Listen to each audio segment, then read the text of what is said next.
Salut à toi, c'est Florent du site globalinvestisseur.com. Bienvenue dans cette nouvelle vidéo, j'espère que tu vas bien. Alors dans cette vidéo, je vais te parler de mon challenge de lire un livre par semaine pendant un an. Si tu n'as pas vu dans mon ancienne vidéo où je t'expliquais mon objectif de lire une cinquantaine de livres en un an, je t'invite à aller regarder cette vidéo, je te mettrai le lien juste en dessous dans les commentaires. Dans cette nouvelle vidéo, je vais te présenter un des 4 livres que j'ai lu ce mois-ci. Le premier livre que j'ai lu, c'est Unscripted de MG DeMarco. J'ai également lu La semaine de 4 heures de Tim Ferriss. J'ai lu de Millionaire Success Habits. Et dans cette vidéo, je vais te présenter de Millionnaire Next Door. Donc mon voisin millionnaire, en fait, c'est une étude qui a été menée aux États-Unis pendant plusieurs années. Et l'objectif de ce livre, c'était de voir en fait comment se comportent les millionnaires et quelles sont leurs habitudes, quel type de personnes c'est, comment ils investissent et comment ils se comportent vis-à-vis de leurs finances personnelles en vue d'atteindre leur indépendance financière. Avant de commencer, je t'invite à t'abonner à la chaîne YouTube en cliquant sur le bouton s'abonner juste en dessous. Je t'invite également à liker la page Facebook pour rejoindre des centaines d'entrepreneurs et investisseurs. Si tu me regardes actuellement sur Facebook, je t'invite à regarder la vidéo complète sur YouTube, donc je te mettrai le lien juste en dessous dans les commentaires. Comment devenir millionnaire? Dans ce livre, en fait, on t'explique différentes habitudes des millionnaires, en fait. Ce que ça m'a apporté en termes d'apprentissage, c'est que finalement, quelqu'un de millionnaire, c'est pas forcément la personne qui va rouler dans une belle bagnole ou avoir une villa de luxe. On va dire monsieur tout le monde, en fait, en apparence. Mais voilà, c'est quelqu'un qui a un comportement opposé à ce qu'on peut imaginer. Quand tu vas voir quelqu'un qui a une belle voiture ou une belle montre, etc., toi, directement, tu vas te dire que non, cette personne, elle est forcément aisée ou millionnaire. Enfin, voilà, ça, c'est que de l'apparence. Mais dans ce livre-là, on t'explique vraiment que, en fait, c'est pas comme ça que les personnes millionnaires, en fait, agissent. Donc, je vais te donner, en fait, quelques habitudes que ces personnes ont afin que tu puisses les mettre en pratique si ton objectif est de peut-être pas devenir millionnaire, mais aspirer à plus en termes de finances personnelles. La première habitude, c'est que c'est des personnes qui vivent en dessous de leurs moyens. Il donne un exemple dans le livre, c'est que je parle par exemple d'un avocat qui gagne à peu près 10 000 dollars et quelqu'un qui gagne un salaire de 2-3 000 dollars à peu près. À première vue, en fait, par exemple, l'avocat, tu vas le voir dans une belle voiture, tu vas le voir avec une belle maison, mais tout ce qu'il possède, en fait, est financé à crédit versus, en fait, le cadre normal qui touche à peu près 3 000 dollars par mois, mais qui lui dépense finalement moins que ce qu'il gagne et l'argent qu'il épargne, ça lui permet en fait d'investir dans différents projets, que ce soit en immobilier, dans des startups, etc. Et tu verras qu'au final, quand tu calcules en fait la valeur nette de ces deux personnes, finalement, la personne qui gagne 3 000 dollars est plus riche que l'avocat ou le médecin qui gagne 10 000 dollars parce qu'au final, voilà, il crée des actifs et il achète de moins en moins de passifs en fait parce que le médecin lui va acheter des voitures, sa résidence principale, etc. Alors que le cadre, lui, ce qu'il va faire, c'est investir dans l'immobilier et se créer de nouvelles sources de revenus qui, au fil du temps, va faire en sorte que sa valeur nette augmente plus vite que celle du médecin, alors que le médecin, il a des revenus plus importants. La finalité de cette logique-là, c'est quoi? C'est que ce que tu gagnes, en fait, ça ne compte pas vraiment, c'est plutôt ce que tu vaux et ce que tu mets en place pour te créer de nouvelles sources de revenus, en fait, et pour te créer un patrimoine plus conséquent. La deuxième habitude, c'est que c'est des personnes qui consacrent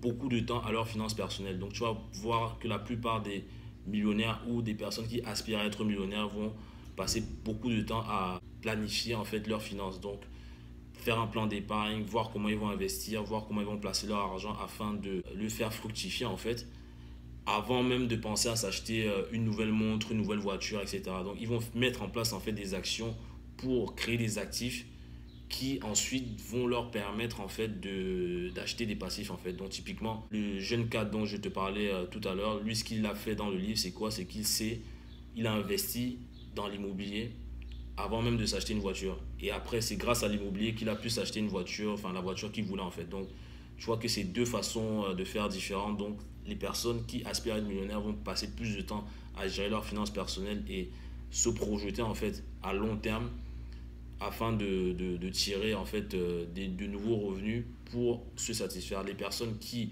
dépensent plus que ce qu'ils gagnent et qui passent moins de temps en fait finalement sur leurs finances personnelles vont directement acheter des passifs en fait. Une autre habitude que ces personnes ont, c'est qu'ils sont plus adeptes de l'indépendance financière que du statut social. Je m'explique, c'est que tu vas voir, la plupart des gens, ils veulent avoir une certaine reconnaissance sociale. Par exemple, je suis médecin, je suis avocat, je suis expert comptable, je suis ceci, je suis cela. Mais finalement, ces personnes-là dépendent de leur travail. Même si quelqu'un est médecin et que un médecin finalement, il dépend de son travail en fait. S'il n'est pas là, il n'y a plus d'argent qui rentre. Alors que tu vas avoir des personnes qui ne sont pas forcément aussi diplômées que ces médecins, ces docteurs, etc., qui n'ont peut-être même pas de diplôme et qui finalement, eux, c'est pas qu'ils s'en foutent du statut social, mais ils sont moins regardants de cela parce que ils vont se dire le plus important pour eux, c'est de créer des actifs pour développer une certaine indépendance financière, pour ne plus dépendre d'une seule source de revenus. Donc tu vas voir des personnes qui sont peut-être, je sais pas qui, ont peut-être commencé au SMIC, donc le salaire minimum, et qui aujourd'hui dégagent assez de revenus pour ne plus avoir besoin de travailler. Alors que les personnes qui sont voilà, docteurs de ci, docteurs de ça, et qui finalement n'ont que leur source de revenus liée à leur activité intellectuelle, voilà, ces personnes-là, malgré leur fort revenu, ils sont quand même dépendants en fait de leur activité. L'autre habitude que les millionnaires ou aspirants à devenir millionnaires ont, c'est que c'est des personnes qui savent saisir les opportunités. Donc tu verras beaucoup de personnes qui sont entrepreneurs ou qui sont investisseurs. C'est des personnes qui sont toujours à l'affût de nouvelles opportunités, qui vont chercher comment investir, comment créer une nouvelle source de revenus, comment créer un revenu passif. Alors que les personnes qui voient à court terme vont plutôt être tentées voilà, de se reposer en fait sur leurs acquis, de ne pas prendre de risques, d'être dans leur zone de confort et finalement de ne pas investir sur le long terme afin de dégager en fait d'autres revenus passifs qui leur permettront d'atteindre leur liberté financière. Donc voilà, c'était tout pour cette vidéo. Franchement, je t'invite à lire ce livre-là. Tu vas voir que les personnes qui sont millionnaires en fait ne sont pas forcément, c'est pas forcément la personne qui roule dans une belle voiture ou qui a une belle maison. La plupart du temps, c'est des personnes humbles et modestes qui, voilà, ils habitent pas forcément au centre-ville, ils n'ont pas forcément une très grande maison, etc. ou une villa de luxe. C'est plutôt des personnes qui se disent, voilà, malgré mes revenus qui augmentent, voilà, moi, je n'augmente pas forcément mon niveau de vie par rapport à mes revenus. Donc, c'est des personnes qui font très attention à leurs finances. Ils se disent que pour eux, le plus important, c'est d'assurer une certaine indépendance financière et de faire en sorte que les actifs tournent en fait. De créer de nouvelles sources de revenus pour sécuriser leur indépendance financière et finalement pour sécuriser leurs proches. Et de ne pas dépendre